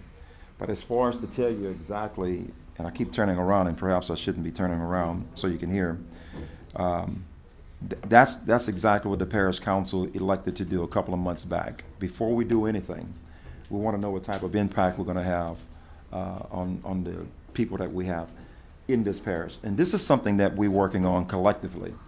Not just, I mean, like this morning I had been in my office for probably 3 hours going over this particular deal. This is something that's working, that we have to work with CPRA, the levee district, and this administration in order to try to protect the people of Iberia Parish, because we have no idea if this tax or millage is going to pass. But we do have some serious information that come from the study that CPRA provided. And we have to try to work those, as far as I'm concerned, we have to work with the information that we got from CPRA, whether or not we ever get a levy. Because if a levy takes us 10 years to build, we still have to put those infrastructures in place to try to stop the water from coming into the parish and also get the water out. So I guess hopefully I'm answering that good enough for you. Mr. Can Yeah. I let Yeah. Mr. Ignacio Ruz from CPRA a few comments? Hi, Yes, sir. my name is Ignacio Haruch. I'm the Chief of Operations at CPRA. Currently, we've been working with Ray and the entire staff on the H&H study. We call it the South Central study. So, Mr. President, I think you're referring to the South Central study. That report is currently in, it's been turned into the levy district. The levy district, we've been coordinating back and forth, making sure that we answer their questions. To date, we're still waiting on some of the comments that are coming. But I will say this: it's been a very detailed study that we've done thus far. We've taken, the locals, meaning the levy district. We've listened to their request, what the alignment should be. Like Ray said, it's not a favor. We're not favoring anybody here. We're just trying to do the right thing. The number one thing, and that's what I'm tasked with at CPRA, is I'm the Chief of Operations. I'm in charge of flood protection. So I take that very seriously, just like we do at CPRA. One of the things is that I wanted to talk to you guys about was, I heard you guys saying, when are you going to close the gates? When are you going to operate the gates? Well, there's there's a water control manual that gets put into place, and that water control manual will dictate what and when, which gate, and when are you going to close this gate. The other thing is that you got to take into consideration, which, we've brought this up to the levy district in the past, is, you can build everything you want, say you had the money, but if you don't have the money to maintain it, that's an issue. So these guys are doing, we've talked to them, they're putting money aside for future O&M, which is very important. This is not a cheap system to maintain. And then, you guys talked about the last August event that we had. I think that put a lot of people are putting a lot of emphasis on the internal drainage and how we're going to get this water out. I've been in a lot of meetings on this, and so there is, there's a way, and everybody started it. The governor has started that coalition where everybody's going to get together, making sure that everybody understands what everybody does to each other. Now, with this system, and I will say we take, we put a lot of work into this, and we're pretty proud of what we've put out. That report is on Ray. I believe you have it. St. Mary is part of this report. We are waiting, and we're anxious to answer your questions. But one other thing, it's, Vermilion has the same issue. Everybody around here has the same issue, and we went to them and showed them what you guys were doing. And, a lot of people just want to say, hey, I just want to put a gate here. Well, nobody understands how that gate's going to affect the surrounding areas. So what you're going to get, what you have with this report that we put together, it's you basically have the backbone on what happens if I put a levee here? What happens if I put a gate here? What's going to happen to the system? And again, the system's designed for a 100-year, and it's also a 25-year storm. Now, we can't design for a 100-year storm on a pump system because then you'll cost it. It won't be cost effective. So, like I said, it's been a lot of work. It's been a tremendous amount of work that we put together, that we put on this. I encourage you guys to look at it, and we're here. We're to answer your questions. It's nothing's ever perfect, but I think that the backbone, and you'll understand when we give you the model itself. A lot of people, say, hey, I want to build a levee from 0 to 20 feet. Well, you can't do that because you don't have the money, but it goes in pieces. And again, everything's been put into sections so you can work that way. It doesn't necessarily mean you have to do it the way it's laid out in our report, but it gives you the backbone and the understanding of what you're up against. What happens if this storm surge comes in? You understand that. What happens if you close the gate? There's options to, the idea here is not to flood people. The idea is to get the water out. But then you can say, hey, look, we might want to talk to somebody and say, we could, these farmers, are they willing to flood? Then you reduce costs. But those are all the things you need to look at. Again, we've done everything that the Levy District has requested from us, and with our expertise and with our experts, we've been able to put this report together. So the report's been available. It's been, it was June 30th, I believe it was our deadline, correct? And we turned it in on that day. So we're waiting. Be glad to sit down with anybody and answer your questions. Everything that you guys put together, I believe there was another study that was done. We took that into consideration too. So everything that we get, we put into this report. So be glad to discuss it with anybody.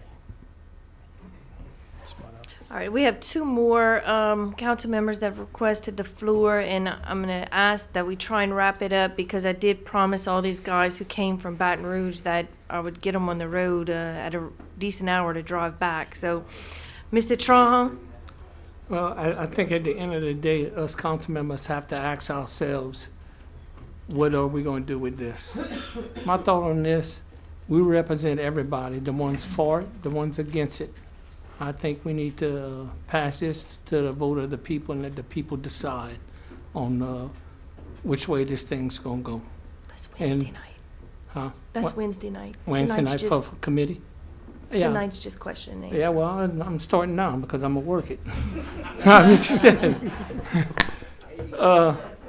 So I appreciate all y'all support, any one of y'all. If y'all need questions, Ray's available, James is available. We could set up meetings. I appreciate y'all support on this. Thank y'all.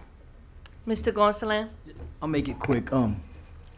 Apologize, I don't remember your name, but recently, Iberia Parish government allocated right at $200,000 to do a drainage study on our canals in Iberia Parish. From just hearing the conversation, I'm shooting in the dark here. I haven't seen the study you released June 30th, but seems like some of the similar information that we're looking for is included in that report.